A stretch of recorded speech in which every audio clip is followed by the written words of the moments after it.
Hello, my name is Rebecca Henderson, and I will be presenting on the role of the professional nurse in the emergency department.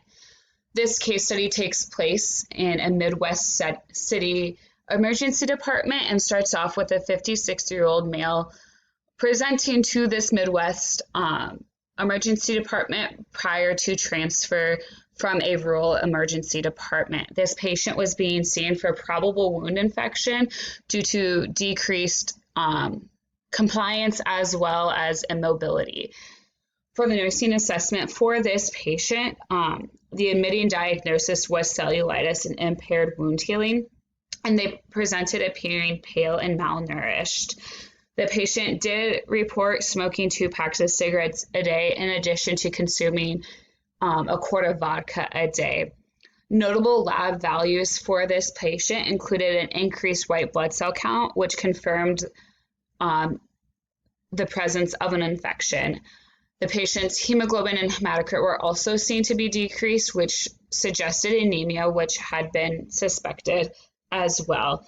And an increase in the patient's ProTime and INR in relation to their immobility put this patient at risk for a DVT.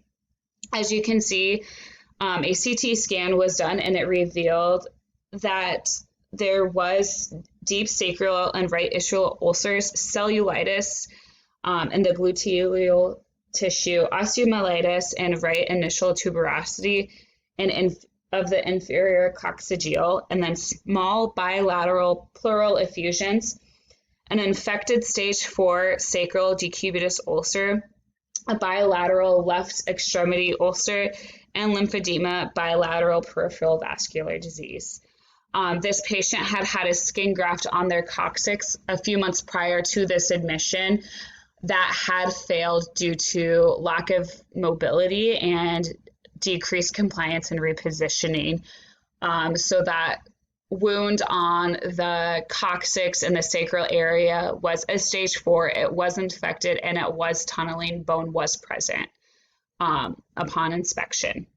As you can see there are the labs plus a few others that we talked about and the nursing assessment. For the nursing diagnosis, risk for infection related to open wounds, poor hygiene, and inadequate nutrition. The second being impaired skin integrity related to immobility as evidenced by multiple open ulcers, and ineffective coping as evidenced by care refusals and hostile behavior related to ongoing health concerns.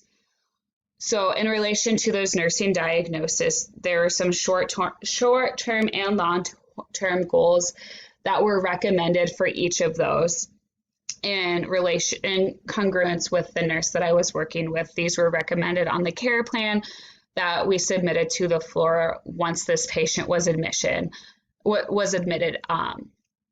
As I mentioned previously, this observation took place in an emergency department, so we were only with this patient for a short period of time.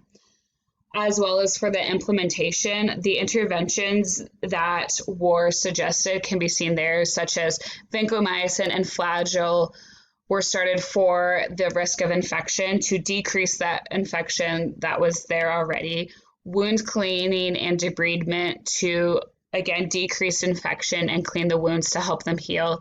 Daily hygiene and increased nutrition were both to help promote wound healing as well as just a more healthy lifestyle for this patient. And then for the second nursing diagnosis, interventions that were started on the floor were mainly for pain control, oxycodone, Dilaudid, and fentanyl, all to control this patient's pain, and the barrier cream to act as a protective barrier to prevent further pressure ulcers. And one that we really wanted to stress as we transferred the patient to the floor was frequent repositioning, because the repositioning helps decrease the risk for further pressure ulcers by removing the pressure off of those bony prominences and also promoting wound healing to those that have already been damaged. And then for the third, one that we really recommended was consultation with a psychiatric team. This patient did have a history of PTSD, so learning more about the patient to know whether his refusal of cares was coming because it was so painful he just didn't want to move anymore, or if it was a deeper psychological root.